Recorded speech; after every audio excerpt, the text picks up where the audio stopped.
భయానకమైన వస్తువులు చూడండి. ఇది సాల్ట్లు తీసుకొచ్చారు, 2 రకాల సాల్ట్లు తెచ్చారు. మామూలుగా మనం వాడే ఉప్పు, దాంతో పాటుగా అజిమోరో అనే సాల్ట్, అజినమోటో అనే సాల్ట్ తెల్లగా కనబడుతుంది. ఇది మార్కెట్ లో దొరుకుతా ఉంది. ఇది విషం.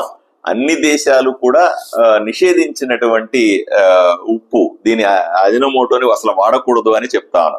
అలాగే ఇక్కడ టీ పెట్టారు, 2 రకాల టీలు. అంటే మామూలుగా మనం టీ షాప్ కి వెళ్ళి రోజు టీ తాగేస్తా ఉంటాం. ఏ టీ వాడుతున్నారో కూడా తెలియదు. పాపం షాప్ వాళ్ళకు కూడా తెలియదు ఏ టీ వాడుతున్నారో తెలియదు. ఇది నీళ్లలో వేస్తే ఈ కల్తీ ఉన్నటువంటి టీ పౌడర్ నీళ్లలో వేయంగానే, మామూలు నీళ్లలో వేస్తే కూడా ఎలా రంగు మారిపోయిందో చూసారా. ఇది టెస్ట్ చేసుకోవచ్చు. మనం కొనుక్కునేటువంటి టీ పౌడర్ కానీ, లేకపోతే టీ షాపుల్లో వాళ్ళు కూడా ఈ టెస్ట్ చేసుకొని అది ఒరిజినల్ అయిన టీ పొడా కాదా అని తెలుసుకునే అవకాశం ఉంది. మనం అడగాల టీ షాపుల్లో టెస్ట్ చేసుకొని వాడుతున్నామా లేదా. టీ షాపుల్లో వాడేవాడు కూడా వాళ్ళకి తెలియదు కాబట్టి టీ బంకుల్లో వాళ్ళు కూడా మామూలు నీళ్ళలో పౌడర్లో కొంచెం టీ పౌడర్ వేసి అది కలర్ మారుతూ ఉంటే నకిలీ టీ పౌడర్ అని కూడా తెలుస్తుంది. అదే రకంగా న్యాచురల్ గా ఉన్నటువంటి టీ చూడండి, స్వచ్ఛంగా క్లీన్ గా ఉంటుంది అనే విషయాన్ని ఒకసారి మీరు చూసుకోవాలి. నకిలీ టీ పౌడర్ ఈ రంగులో ఉంటది, ఒరిజినల్ టీ పౌడర్ అనేది ఈ రంగులో ఉంటది అని అనుకోవాల్సి ఉంది.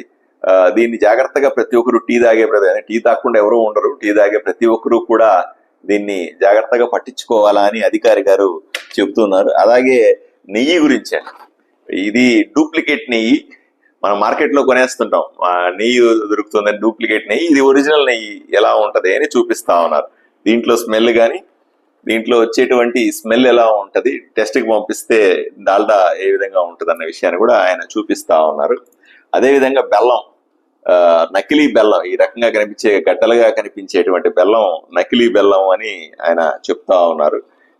ఇది వాడకూడదు అని చెప్తా ఉన్నారు. అదే విధంగా సోడా, ఇంత రంగు కలిపినటువంటి సోడా అన్నది నిషేధించబడింది. దీన్ని తాగితే విషంతో సమానము అని ఆయన తెలియజేస్తా ఉన్నారు.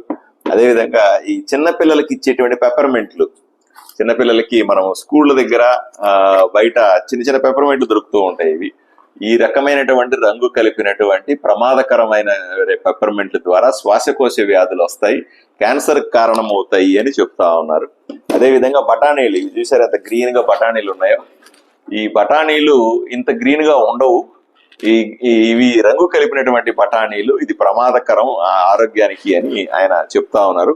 అలాగే డ్రై ఫ్రూట్స్ లో కనిపించేటువంటి వస్తువులు, ఇది చూసారా, డ్రై ఫ్రూట్స్ లో ఇది ఒకటి మనకు కనిపిస్తా ఉంది. ఇది కాస్ట్లీ, 1000 రూపాయలు పెట్టుకుంటాం మనం డ్రై ఫ్రూట్ షాప్ లో.